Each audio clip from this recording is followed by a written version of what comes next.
Welcome to the Voice of the Veteran Show, the #1 show in the nation for firsthand veteran experience at the VA. My name is Gail Ochiltree, Army Airborne veteran, along with Nicholas Cormier III, there he is, and MC Franklin, the producer in the back. Say hello, guys. Hey, gang. Hey, everybody. Hey, Nicholas, I was just wondering, do you have that coronavirus app on your phone? You know, the one that tells you when you're surrounded by that coronavirus? You know, it looks like this right here. No, Gail, I don't have that app on my phone. You don't have that thing? Well, it's a real thing, you know, and it shows up with a little red ball with, it's all fiery looking with all these little spikes sticking out all over the place right there, those little spikes sticking out.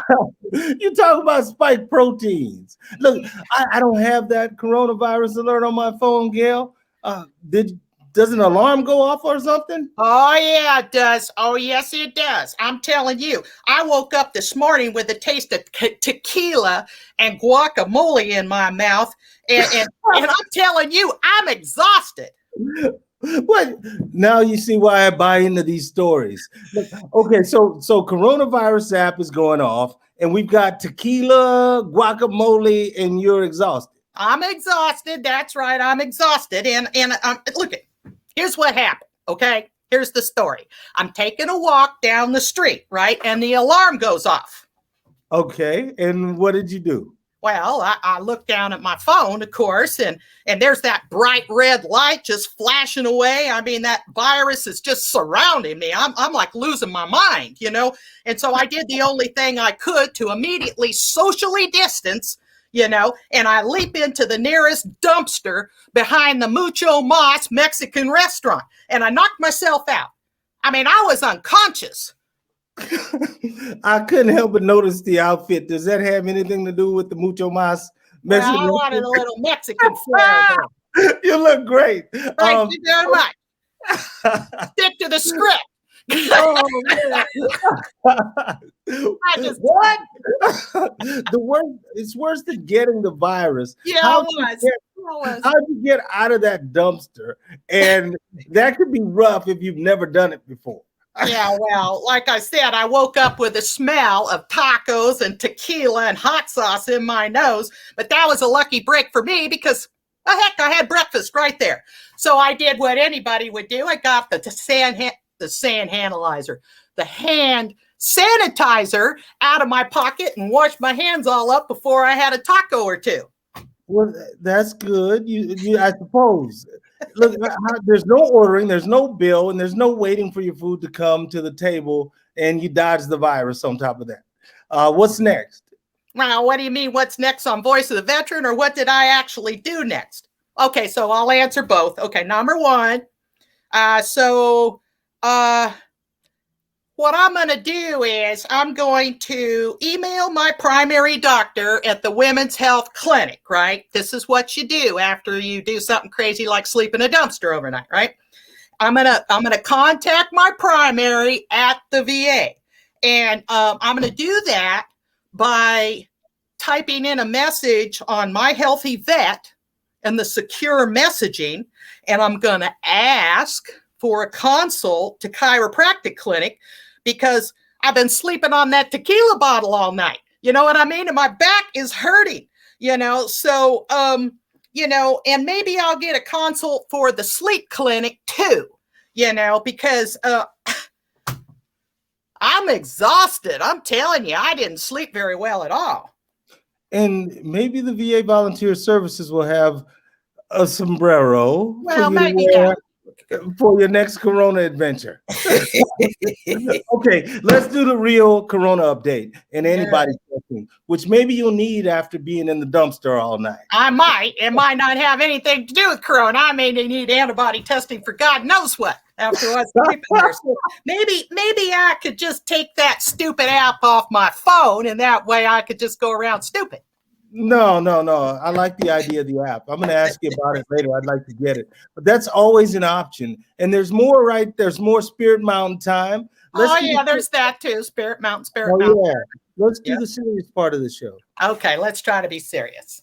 All right. So this is about antibody testing and how we even started in wanting to discuss this, because we've talked a lot about the vaccine.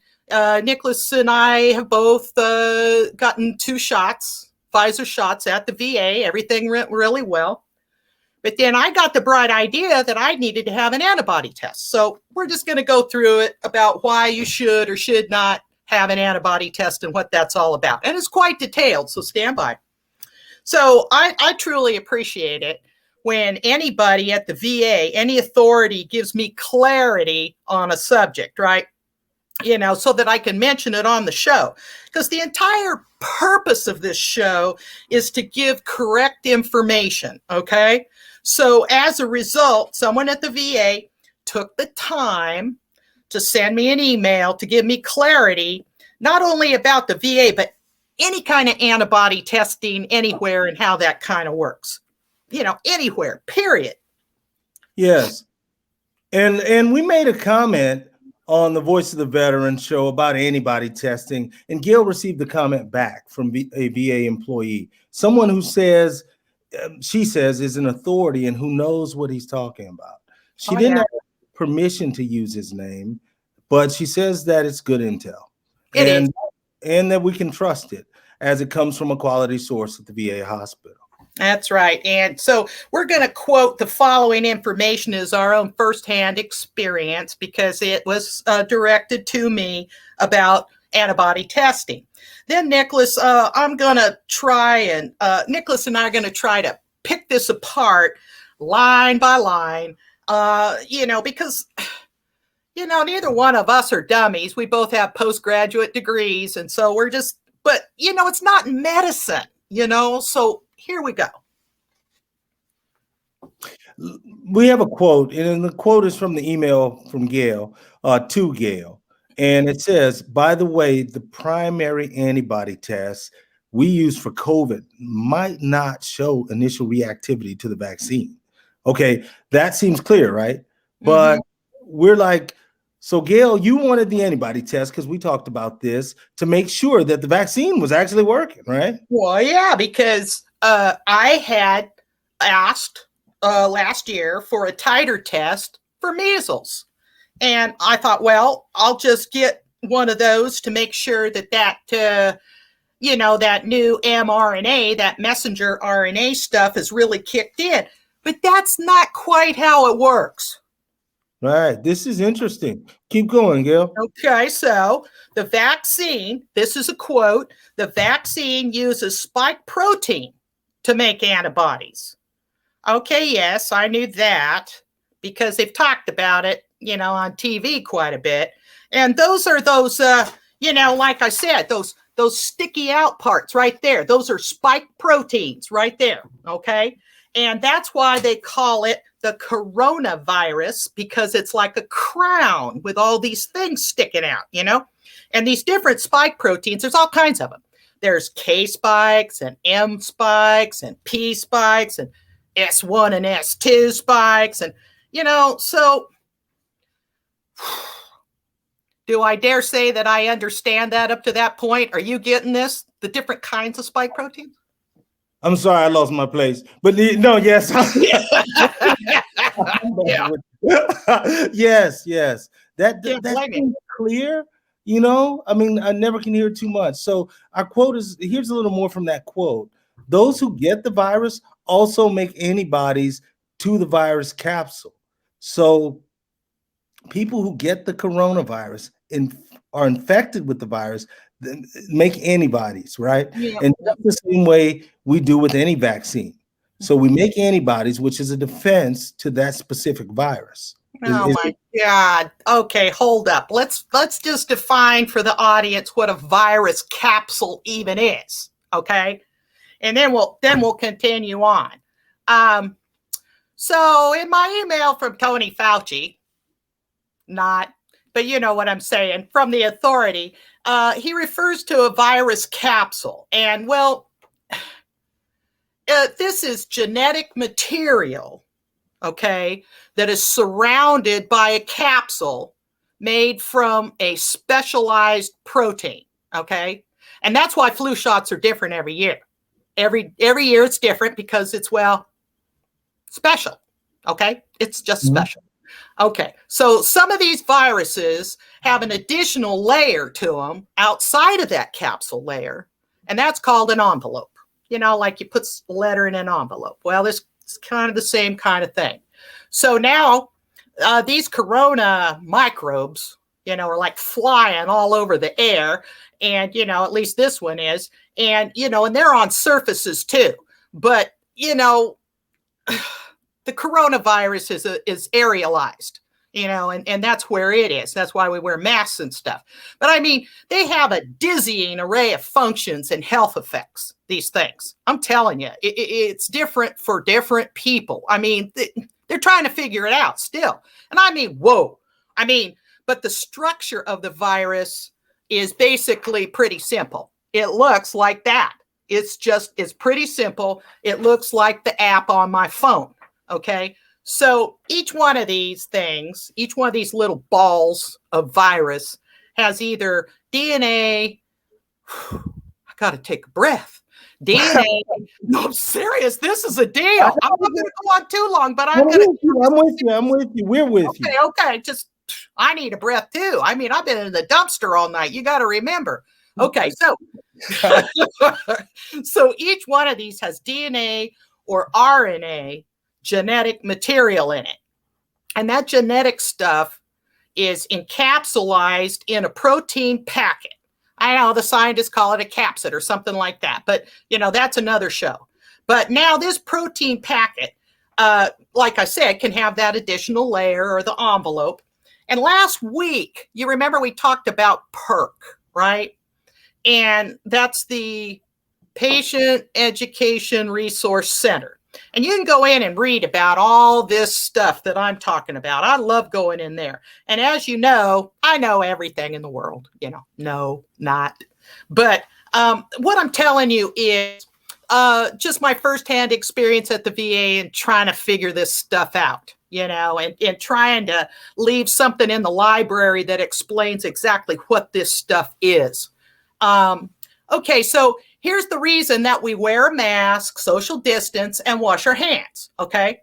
So outside of a living cell, this virus, outside of an actual living cell in our bodies, this virus is just a dormant particle. It's sleeping. And why is it sleeping? Because it lacks the raw materials for reproduction, okay? Viruses are like hijackers, okay?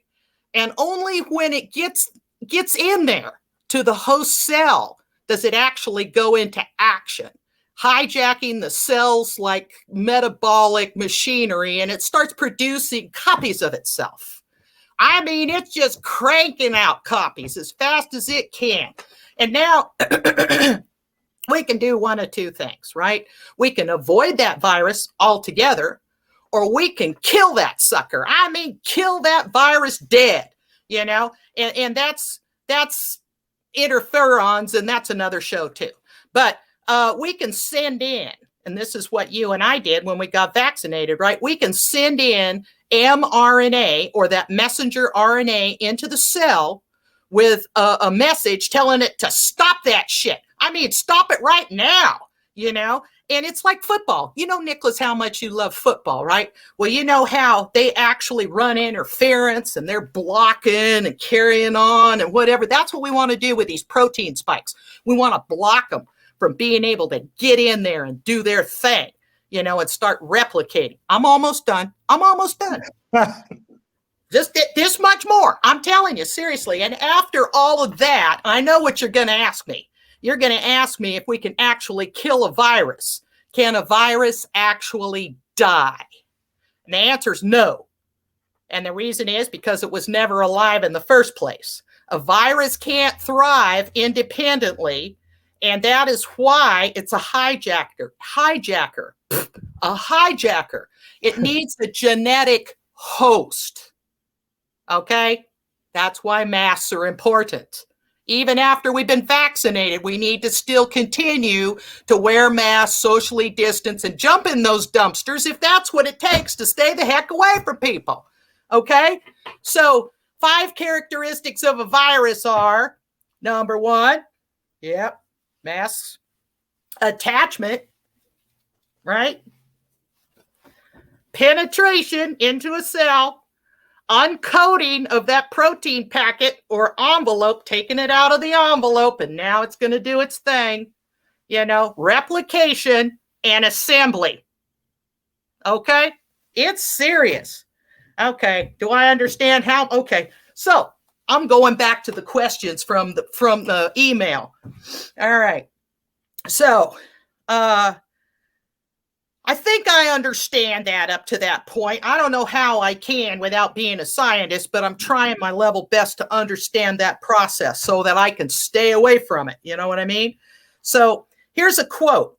Many of the antibody tests that we use only test for capsule antibodies. Remember, we just described what a capsule is. So this test only tests for antibodies in the capsule. Okay. Now, if I'm getting this right, the test is only good for testing people who have actually had the coronavirus. And here's another part of the quote.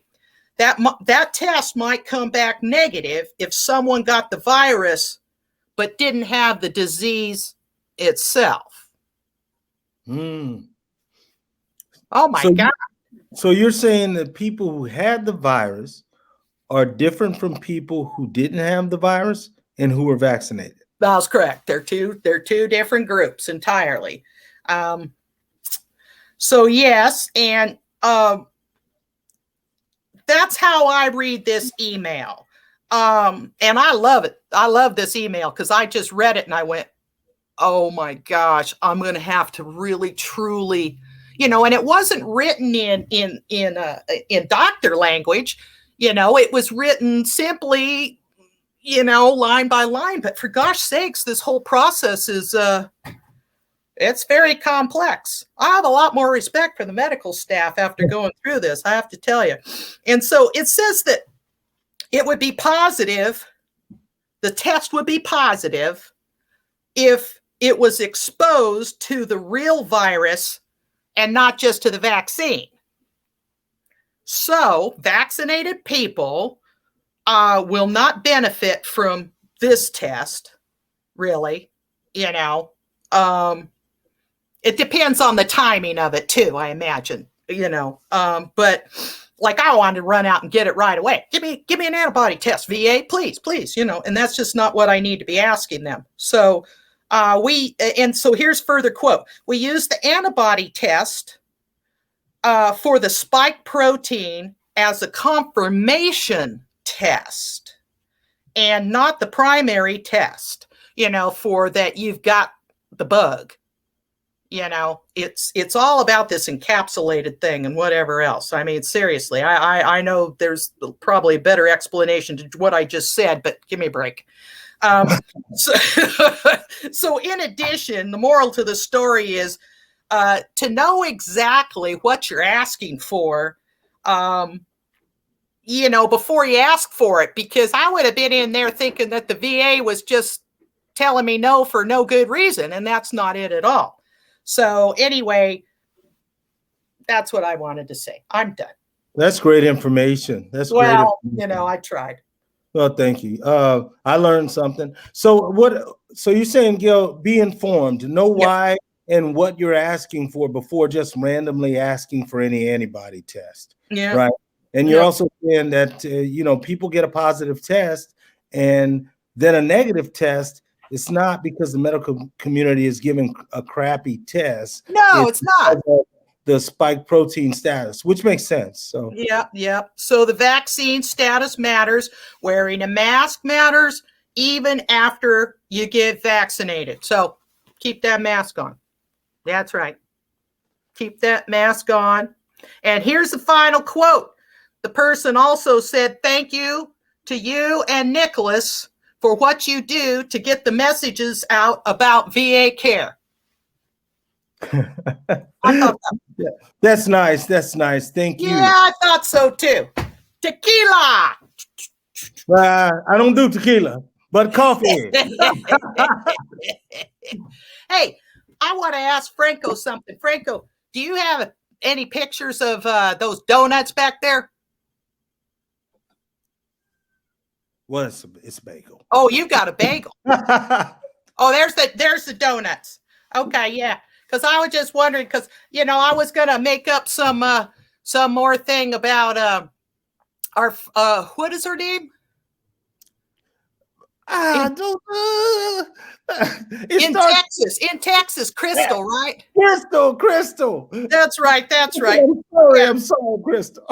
Well, it's Valentine's Day, so I thought we'd say something about Crystal and bring her on the show. Maybe. What do you think?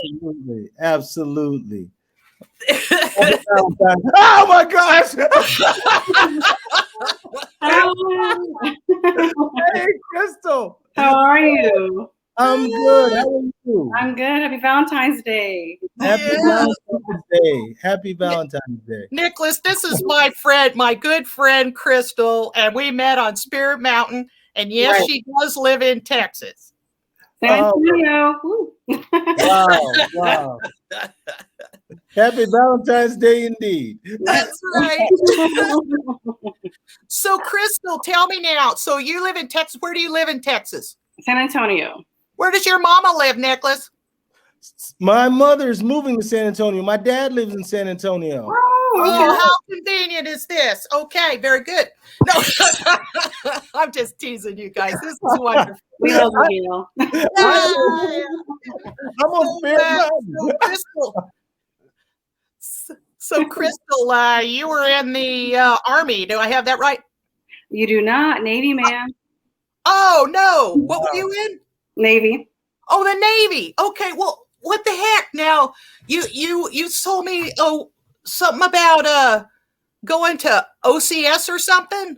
Yeah, ODS. Yep, 5 weeks. Oh, that's what they call it in the Navy. I'm sorry. You're going to have to correct me all through this whole interview because I'm serious. I haven't a clue. So you were enlisted and then you went through and then you became an officer. Sure thing. Yep. Oh, I'm impressed with that. I'm telling you.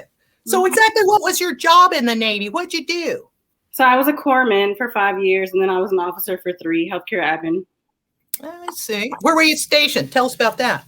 So I was in Groton, Connecticut, Atsugi, Japan, and Guam. Oh my gosh. Which was your favorite place?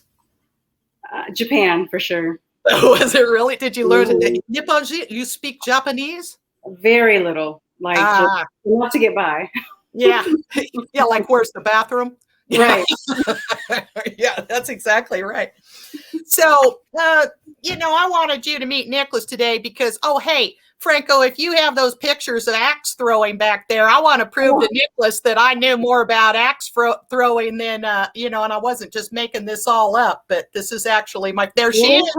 It's harder than it looks. Trust me. I've actually thrown tomahawks before. Oh, yeah? Yeah. Okay. Yes. Well, if you take some donuts along, you all would be just right at home. Donuts and axe throwing. I mean, seriously. Yes. I had friends in the Air Force. We have friends, and they had a tomahawk range in their basement that they built, and it was out in South Carolina. They worked for Boeing, and they had a tomahawk range down there, and we would just throw tomahawks. It's the coolest thing to do, actually. We had a lot. Really? I'm going to do this. How much they charge for that kind of thing? Right. It's BYOB. Yeah, well, of course, but I mean, Crystal, what? So it was free. So Wounded Warrior, like everything was free. Just show up and they paid for all of it. Oh, Wounded Warriors. Wow. What other programs have you been? Now, Nicholas, tell me about the Wounded Warrior thing that you went on. You know what? The Wounded Warriors. I went on a weekend in Vegas with the Wounded Warrior Project, and they were hosting a relative of mine who was coming back from Iraq. We had tickets to the Terry Fader show, tickets to restaurants. We had a big ballroom feast. There were so many great things. I was absolutely astounded by what the Wounded Warriors did for veterans. It has brought me, it's where the seed was planted into veteran advocacy for me, was that weekend in Vegas hosted by the Wounded Warriors. Now, I could say, without going into any details at all, but I can say that the Wounded Warriors has also helped out my family greatly, and they've gone through a lot of programs and been helped by Wounded Warriors, and I don't have anything negative to say about Wounded Warriors. Crystal, what programs have you been through with Wounded Warriors? So I've gone through trips or whatever. Yeah, so clay shooting, which I have no pictures of. I'm sorry. But also, because I sucked at that. And then axe throwing. I've got a journaling thing coming up, a leather, do it yourself, a wood sign thing. So they offer a lot. Oh, and also yoga, high intensity workout. What else? So there's a local Wounded Warrior representative that you interface with? Yeah, so there's many of them. So when you got out of the military, how did you find out that they even existed? Oh, so one of my friends in San Diego actually told me about it, and she's also a part of it. And so she was like, "Yeah, just sign up. They have so many things to offer." And I couldn't believe. I was like, "Oh my God! Like, what does it cost?" And she was like, "It's free. Like everything. Yeah. You don't pay for anything." So how long have you been out of the military? I got out September 8th of last year. So you haven't even been out a year. Right. And you're all busy doing all this stuff. Exactly. Mm-hmm. Well, that's a good thing. Because so does that make you feel more like part of the community and stuff? Because you have these programs and stuff to, latch into. I want to say that I go to Project Healing Waters fly fishing. And we've been on trips to Montana several times over the last 12 years, for gosh sakes, it's been now. But I absolutely love it. And I guess it's about feeling some kind of specialty and skill outside of the military that is unique and special, because, you said you went to shooting shotguns. What gauge was that shotgun? Do you remember? Oh, I don't know. They just gave me a gun, and I was like, okay. Oh, yeah, just shoot. Man, get out of the way. Yeah, I'm going to tell you. Well, I shoot a 12-gauge shotgun at Oak Tree Gun Club, and I absolutely love shooting shotguns. And I have my very own. Thank you very much. But that's right. Yeah, that's right. You need to come visit. I was in the dumpster last night, and I should have taken it with me, but it isn't something you can walk down the street with in Burbank, California. You know what I mean? So they will haul my butt in and lock me up. That's what would happen there. Nicholas, do you shoot shotguns? You know what? I haven't shot a shotgun. My little brother had a little shotgun. We went out and shot out in San Antonio on the ranges out there. My little brother's an artillery man. Yeah. Okay. I'm Air Force though. I don't partake any longer, but I have shot quite a few shotguns in my life. Yeah. Well, I wanted to talk too about transition programs from active duty military into VA and VA benefits and things like that. I know you sent me an email, Crystal, about the TAP program, right? And the transitional assistance program. Nicholas, do you know anything about the TAP program? You know what, Gail? That's a great question.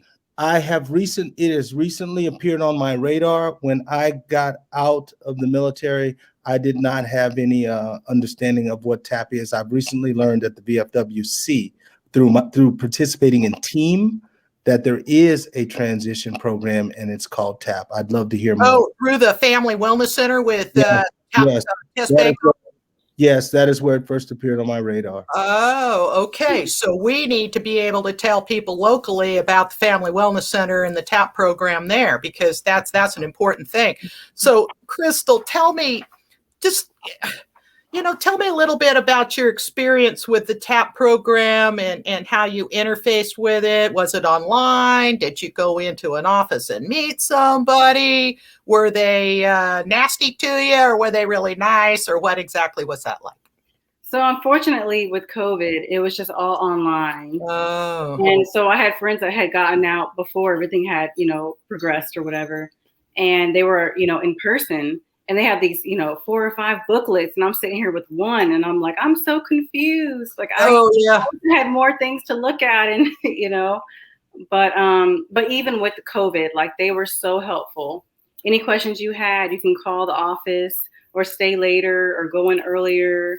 So even with that difficulty, it was very doable. Okay, so I have a little note here that said the process for eligibility requirements and enrollment. I think they're talking about for the VA. Yes, they are. I see it here in the rest of the line. Do you have to be disabled to receive health care at the VA? Good question, everybody. Go ahead. No, huh? Mm-mm. Okay, so any veteran can go in. Now, I know that there are different eligibility levels. There's service connection. Some people are required to make a co-payment. There's all kinds of things that we need to find out what our specific eligibility is, but you don't have to be disabled to go to the VA. Now, so you said something, Crystal, about women-centric culture and at the VA and how you found out about, I don't know, you go to women's healthcare services at the VA now? So I know for San Antonio, there isn't a specific women's health, like just by itself. Yeah. So you still have to go through your primary care provider to get, GYN type services. But I think it just varies wherever you live, basically. But there's a course, I think it's through the VA general course now online. It used to be just by itself separately, but don't quote me on that. No, that's fine. It's just whatever our experience is, Yeah, but it was great. Like, I didn't even know like half the things they offered for women. I just figured, PCM, okay, well, the general checkup, all right, cool. But no, but they definitely offer just women-centered type, like just, services. Well, I was not in the women's health clinic for years. I was just in Green Perk with all the guys, the Perk clinics and whatever else. Not Perk, Pace. Got the wrong thing. Pace and Perk and whatever. Yeah. The Pace clinics, red, green, blue, silver one, whatever, and all these. Yes. Yeah. And what's the name of the VA where you are, Crystal? Audie Murphy. Oh, really? I didn't know. Now, okay, I'm going to divert here just a little teeny bit.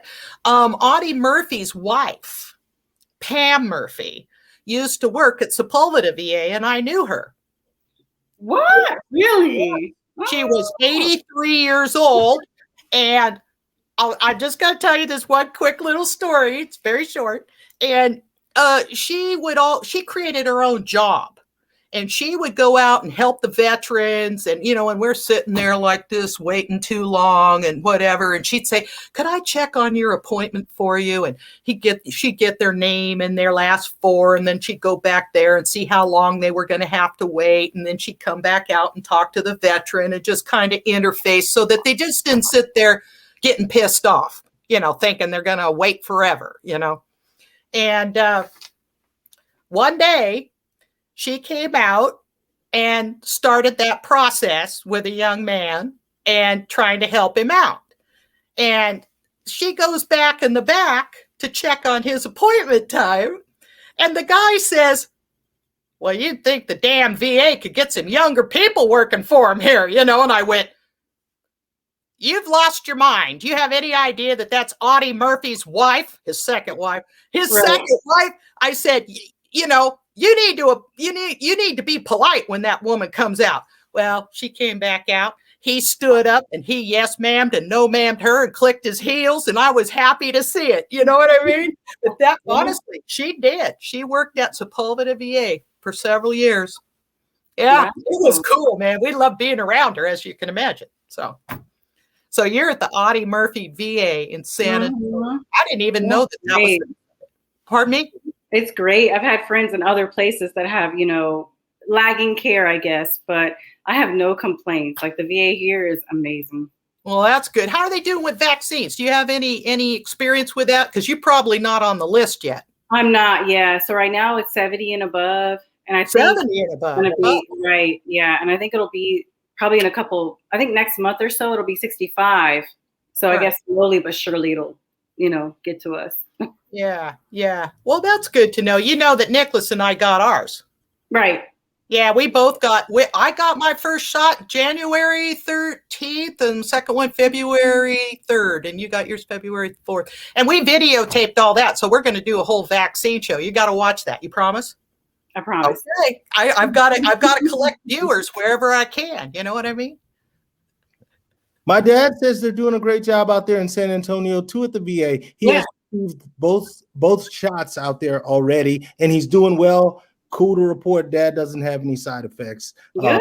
And he's feeling strong. Yeah. And Reno's doing really well. It's where I see problems, frankly, certainly not VA West LA. I mean, they're like a star, I'm telling you. But now we've got Reno's doing really well, and San Antonio's doing really well, I hear. And the ones that are having issues, and it's not a problem, but it's issues, is where they're back east and they're indoors. And, you know, because when Nicholas and I go to West LA, we're outside most of the time, you know, because of the weather's nice and everything. So we don't have to be inside with a heater going and all this stuff. And, oh, can I have a drink of water? You take your mask off and, you know, no. So none of that goes on. So I'm really happy to hear about San Antonio too. Now, Nicholas, do you have any questions for Crystal before we let her go? Because we've got a rest of a show to do, but I just love having her here. Oh, so do I. Thank you for being here, Crystal. Yeah, thanks for having me. Yeah, no, it's fun. Will you come back sometime? We'll talk about some other stuff. I'd love to have you back on the show. I don't know what for, but we'll figure out something. Of course. Yeah, absolutely. I don't know, TAPS programs wise, I guess. How long do they follow you? Is there a designated length of time which the TAPS program exists, or is it something you continually have access to? Oh, good question. Actually, I got a call last week. So TAPS program, whenever you're done, you do your paperwork, boom, bam, whatever, you're out, right? Yep. No. So they actually have a follow-up program. So they call you, the VA, they call you when you first get out, then they follow up 6 months after that, and then 6 months after that. And they just call you to follow up, you know, what do you need? Mental health, any kind of health, other, you know, basic health services, college, jobs, you know, just literally it's like a conversation with someone from the VA. It doesn't feel forced. It's just more like, how are you? Like, how can I help you? What do you need? Now, was this after you got out or before you got out? Because I'm interested. So it's so after you get out, they call you. So I got out on the 8th of September, and they called me like around the 15th-ish, so a week or so. And then they just called me a few days ago.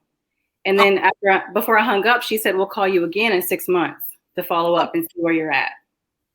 Now, was there any kind of interface with you while in active duty to mention that the VA even existed, or that would be an eventuality, or what is the process currently? I mean, because you're so recently out of the military, I'm dying to know, you know. Well, for me, it's a little different because I was in Guam. So we didn't have a VSO, DAV. We didn't have any of that. So I actually filed myself the first time.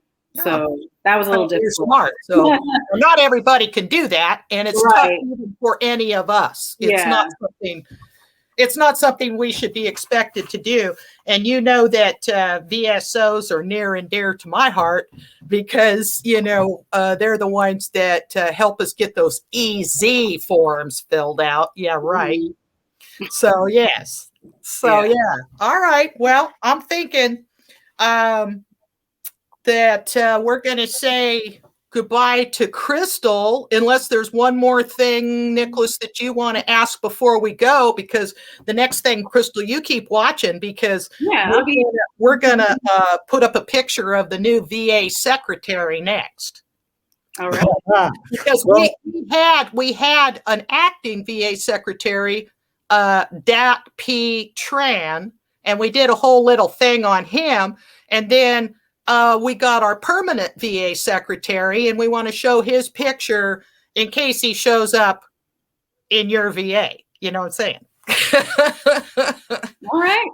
Yeah. Thank you so much, you axe throwing mama. I'm telling you. Got it. Absolutely. Hey, Hey, Thank you for I being look here. forward to seeing you on Spirit Mountain again. Of And course. and I know they'll have another retreat for women veterans and stuff, and it'll be really great to get together with you again, and talk silliness. Sounds good to me. Thank you for being here, Crystal. Of course. Thank y'all. All right, we'll talk to you later. Bye-bye. Y'all be safe. Happy Valentine's Day. Thank you very much. All right, Crystal, surprised you, did I? We're gonna have to talk about this after. Do you know how much planning that took to not let you know to have tech stuff while you're out riding your bicycle this morning and everything else? I'm going, okay, he's gone. Do the tech now. Oh, yeah. It seemed like we're a segment short on the show, Gail. Now we're fine.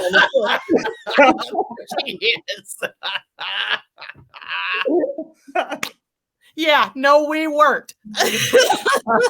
Thank you for that. I said, don't worry about it. Don't worry about it, Nicholas. I know this script looks really short, but it'll be okay. You just go with the flow, okay? And okay. No, thank you. That's why I love being here. That made my day. Absolutely. That was fun, huh? I'm glad. Yeah. I knew you'd love it. I knew you'd love it. I wouldn't have done it to you. But man, that took some planning. Whew. I'm glad that's over with. Weeks ago, I finally told MC Franklin back there, I said, hey, yeah, there he is. There he is right there. I said, MC, I said, this Crystal's a friend of mine. He goes, you mean she's real? And I said, well, she wasn't initially because I was just making stuff up. And then I thought, well, she's from Texas. She was in the military, whatever. She's delightful. Why shouldn't I just copy stuff and make it up? So I did, and it turned into a real person. And MC says, well, Valentine's Day is coming up. Maybe we better do it on Valentine's Day. So I'm like, oh my gosh, okay, fine. So that's how that worked out. Okay. All right. You know what? I changed my whole mind. I'm going to Spirit Mountain. I don't know. I'm going to Spirit Mountain. There's a lot of lovely ladies at Spirit Mountain. That's right. That's great. Hey, let's show everybody casually that we have a new VA secretary. Let's show his picture and announce his name, and there he is.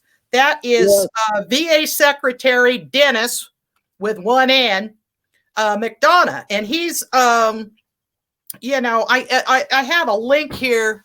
Oh, I have a link, by the way, that I'm going to send through on all the programs that we just talked with Crystal. I was all involved in everything and, didn't do that.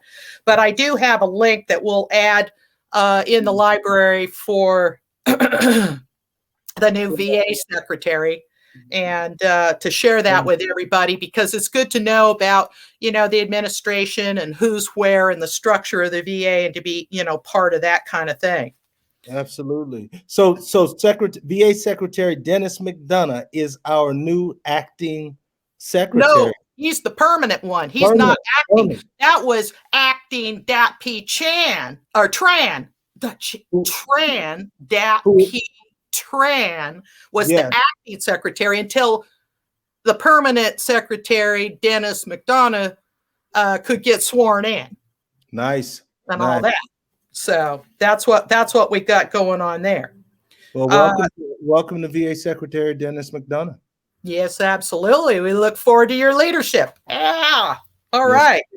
So I'm skipping over here to, hang on. This is, as you know, it's Heart Health Month at the VA. And it is also Black History Month. So I picked out an individual that I wanted to honor, and I'm going to read that. And then I know that you have a special thing that you've been working on too, and I'll let you announce that after I read mine. So each week during Black History Month, we're trying to I've been trying to educate myself by researching various leaders in the Black community because I just don't want to remain an ignorant person. That's the point. So I looked up Rosa Parks, and I already knew who she was. Duh. I mean, who doesn't know? But I'd never taken the time to truly study her story and, and realize how important she was in my own life personally. So I'd like to honor her and highlight her as part of our history. Um, I honor her quiet dignity and her strength and her commitment to justice. And I related to her story because I see her as kind of a spark, for what was truly like the second Reconstruction in American history. The civil rights movement, and which led to the dismantlement of Jim Crow and the right to vote, and the initiation of, great society programs in general. And her courage to sit down is giving me courage to stand up. And that's why I want to recognize and acknowledge her today, the Black culture, and because Black history is American history after all. You know what I'm saying? So next week, this is kind of funny and it's kind of not, and I know you'll appreciate the point, I guess. Next week, I'm going to be presenting a quiz on Jim Crow laws for California white people. Now, that way, us white people don't have to look around anymore when someone says, "Stop Jim Crow," and we say, who the hell is this Jim Crow guy and what did he even do? So that's not, that's just dumbness. So we're going to have a quiz on Jim Crow, and just tell me, seriously, just tell me you weren't thinking that very thing right now. So don't look at me like, well, it's not like I'm sitting here singing Strange Fruit or something like that. So, go for it. What is Strange Fruit, Gail? I'm not going to explain it. I just saw a Billie Holiday movie, and so it came to my head. That's what that's all about. I've been playing it on YouTube. I've been playing it on the Alexa. You know what? If we have the rights, I've got Outkast, Rosa Parks, like keyed up. I was about to drop that Outkast, Rosa Parks on you, but I said, well, we don't have the rights to it. But I'm gonna send it to you later to listen to. Oh my God! Did I go too far? Did I go too far? No, I just want you to hear some Outkast. It's good. I liked it. So take your time. We've got plenty of time. You just tell them about what you're going to tell them. I'm going to sit back and listen because this is an interesting story. Well, y'all, it is, of course, as Gail said, this week begins our focus on Black history, Black veteran history specifically. And it's TGIF. I like to call that. Thank God it's February month. It's Black History Month. And I'm excited about sharing what we've learned about the Harlem Hellfighters, right? It's the obvious choice for me as an Air Force guy to go ahead and say, let's talk about the Tuskegee Airmen. But I've researched them a lot and I'm still learning, but also I wanted to learn something new along with our viewers here. And that's why we're talking about the Harlem Hellfighters this week. And as I mentioned before, and as we mentioned last week, Black servicemen and women are a focal point this month, and they're going to be part of our focal point next month also. But the U.S. Army's 369th Regiment, which was also known as the Harlem Hellfighters, was formed in 1916 as the 15th New York National Guard Infantry Regiment. Okay, African-American enlisted soldiers were led by Black and white officers, and they were the ones who comprised this unit. They were also nicknamed the Black Rattlers. And the Hellfighters endured intense racism along the way, not only at home and possibly abroad, but there was this misconception back then. And there was a misconception that Black soldiers were inferior in battle. So the Hellfighters overcame that to end up going to France. And another thing is that Sometimes, oftentimes, Black soldiers didn't know when they joined the military what they'd be doing. And sometimes they were going to be used as stevedores, or they would be, put to work as a stevedore or a laborer. But in this case, the Hellfighters were federalized in 1917, the 369th Regiment, and then they were trained for combat for World War I. Went to France, joined the French 161st Division, and went into battle. This isn't an enviable thing for American soldiers to, at the time, it wasn't enviable for American soldiers to fight alongside a foreign unit. But the Hellfighters went out there to France, and they accepted that charge. Now, the Hellfighters actually wore French helmets and they wore French belts. They did don the U.S. Army uniform, though, and the Hellfighters received the highest honor from the French government, the Croix de Guerre, which is War Cross, along with 170 other awards for bravery as they fought. They were the longest fighting unit during World War I. They also suffered mass casualties, around 1,500 soldiers lost during that time. Now, while this is all astounding stuff, the 369th Regiment is arguably most known for its morale building, because not only did they bring their combat skills to France, they also brought the 369 Regiment Band. So they brought jazz to Europe. And this was, yes, so they brought jazz to Europe and to France. And of course, we all know what happened there. So the Hellfighters Band was very well known. Now, the story is a lot like the veterans today. This plays across throughout the course of history. It's hard for veterans to come home, right? And it wasn't different for the 369th Regiment. They returned home at what was probably the zenith for racism in the United States. So it was difficult for them to come home. I know as a lot of veterans I see and talk to today, we share that common thing, coming home. It's a common theme. This was a theme for the 369th Regiment as well. So with that, I'll say from me to you, to the 369th Regiment, welcome home. Nice. Nice job, Nicholas. Good job. I was just sitting here eating tortilla chips from the dumpster, but then you almost made me cry. A little baggie. I brought them home with me, for goodness sakes. Really, really good job. Good job. Now, what are you going to do next week? We're going to do the 6888 next week. The 6 good. Yes. The women in there. Yes, of course. So I saw that documentary. It was good. It was really good. I didn't even know all the stuff they did, and talk about morale. I mean, you need people getting that mail out there to the troops, because that's important. That is incredibly important. Well, I'm excited. So this week is going to be all prep for that. I'm excited to learn. That's one of the great gifts of Gail and I doing the show, is we're constantly learning.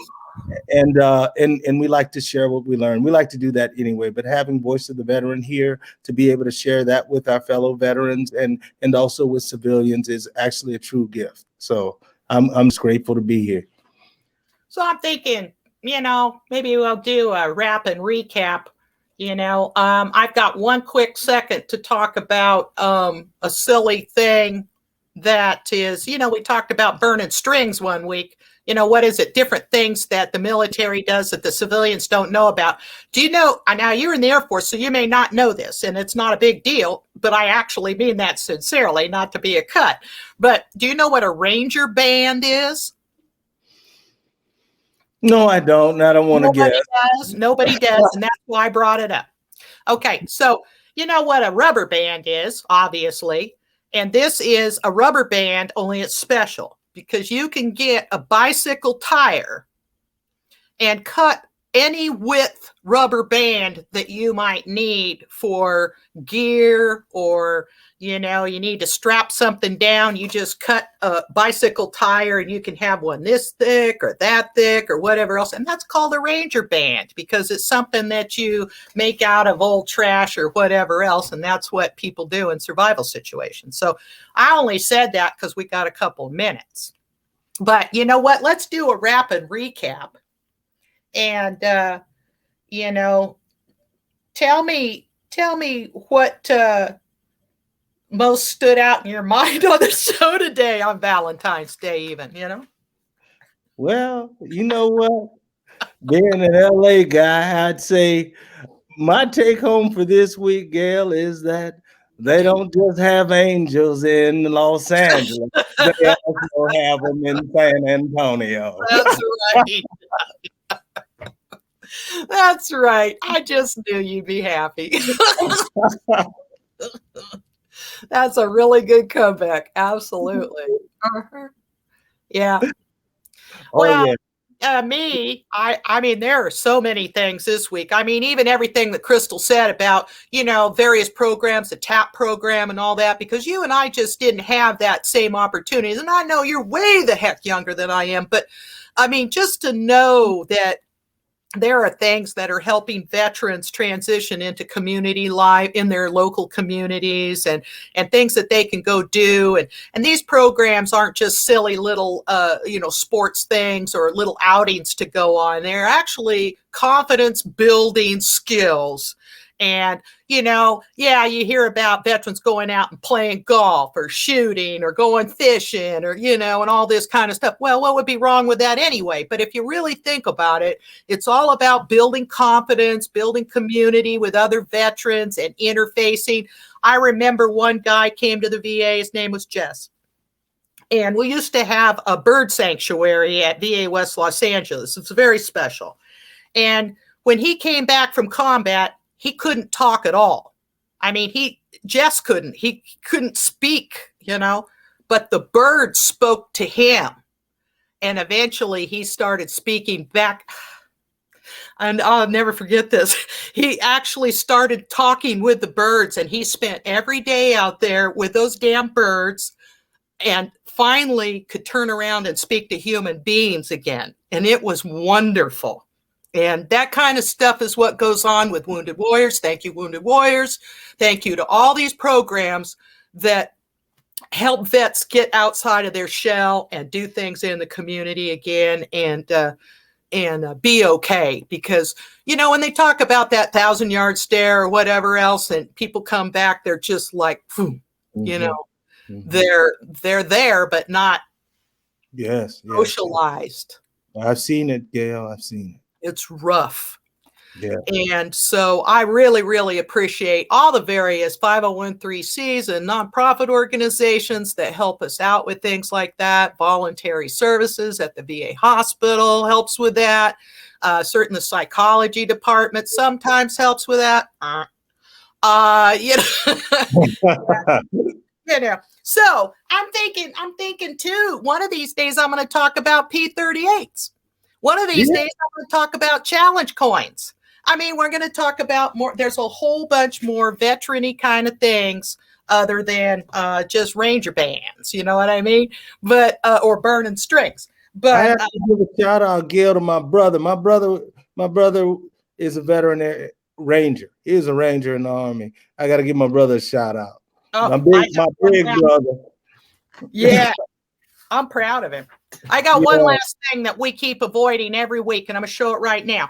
This is about homeless veterinary care for pets. Okay, now we had Kyle and Jerry on the show a few weeks ago, and we were talking about, there's my bird clock going off. It must be time to quit the show. And Almost. I know, but I just want people to know that now that there's veterinary care, homeless people can bring their animals in, and I will include this on the links and stuff for our library so that people can know. And the link is petsofthehomeless.org. Okay, that's what that is. And you can get your pet checked, get medical care while you're getting medical care for you.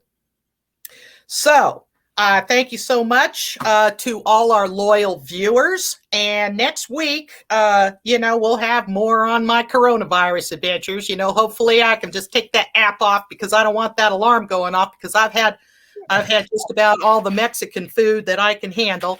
I mean, there was just piles of it in there. So that's it for Nicholas Cormier, the third, and MC Franklin in the back. This has been Voice of the Veteran Show, and we'll see you guys again next week. Thank you very much. Bye-bye. Thanks again, Crystal.